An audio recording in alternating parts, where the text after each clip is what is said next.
If you've ever wondered why there are two Telegram versions, one from the official website and one from Google Play, let me break down the difference in a clear and simple way. The Telegram version from the official website is the one most people prefer, mainly because it comes without any limits. This version receives updates much faster too. When a new feature or improvement comes out, Telegram can release it instantly, without waiting for anyone's approval. Now, the version on Google Play works fine. But Google has a review process that takes time.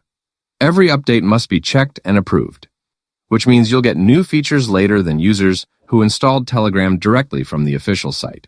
With the website version, updates happen right inside the app, and Telegram will notify you whenever a new version is ready. You simply download it, and you're up to date within seconds. So overall, the official website version is faster, has no restrictions, and gives you the newest features first. If this helped you understand the differences, feel free to like the video, subscribe, and stay tuned for more easy tech explainers.